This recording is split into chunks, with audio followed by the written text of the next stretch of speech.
Il y a environ 3 ans et demi, j'ai vécu un véritable séisme intérieur. Ma vie a été chamboulée par différentes épreuves que j'ai vécues pendant cette période. Imaginez-vous, avec un costume trop serré, depuis 15 ans, j'étais cadre manager et j'ai tout fait un petit peu, de plus en plus, dans cette posture. La première épreuve que j'ai vécue il y a 3 ans, c'était le fait qu'on me remercie après 20 ans de bons et loyaux services. Voilà, le coup dur. Ensuite, je me suis remis assez facilement, comme on dit dans le game, puisque j'ai retrouvé du travail dans des fonctions similaires, voilà, de façon assez rapide. Mais cela dit, de façon très inattendue. Deuxième coup dur, ou en tous les cas, plus qu'un coup dur, un chaos.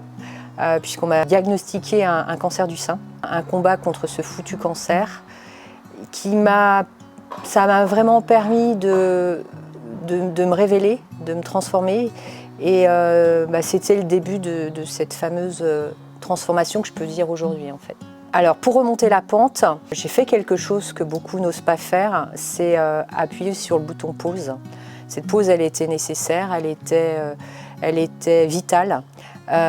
Et dans cette pause, je me suis reconnectée à moi-même à travers la méditation, le yoga, le sport, la nature.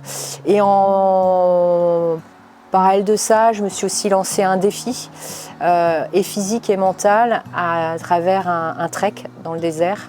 Voilà, c'était le premier saut aussi vers une zone inconnue et ça m'a fait beaucoup de bien. Et puis un jour, voilà, au bout de 3 mois, l'étincelle est revenue, comme ça, sans crier gare.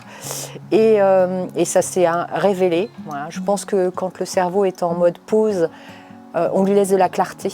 Et cette clarté, elle a été hyper bénéfique. Ce qui s'est révélé, c'est de me reconvertir et je me suis lancée à pieds joints dans une formation qui a duré 9 mois. 9 mois, c'est un symbole aussi pour moi, pour devenir coach professionnel certifié. Et en fait, ça me nourrit au quotidien. Ça m'a nourri, mais ça me continue à me nourrir dans cette soif d'apprendre de ces connaissances. Et en parallèle de ça, je suis devenue aussi professeure de yoga, qui est ma passion, et qui m'a permis de réinvestir mon corps, de ressentir en tous les cas l'énergie qui circulait. Et ça a été très bénéfique.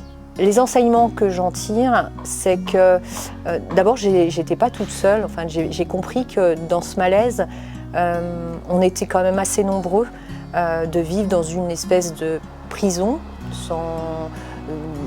professionnellement ou dans sa vie. Et l'enseignement, en tous les cas, c'est de se dire, ma conviction, c'est la grande force, c'est d'avoir écouté ma petite voix intérieure qui me disait stop, réveille-toi, la vie t'a bien secoué, il faut que tu y ailles. Ça, c'est le premier enseignement. Et puis, dans un second temps, c'est aussi de me dire que, c'est vers la mission vers laquelle je vais, c'est d'être le guide, en tous les cas, que j'aurais aimé avoir dans ces moments-là. Donc j'aimerais accompagner, moi, les professionnels pour les aider à être mieux alignés, qui retrouvent leur boussole intérieure et de pouvoir concilier réussite et bien-être, de concilier santé, bien-être, performance au travail, parce que je pense que c'est faisable. J'en ai la profonde conviction.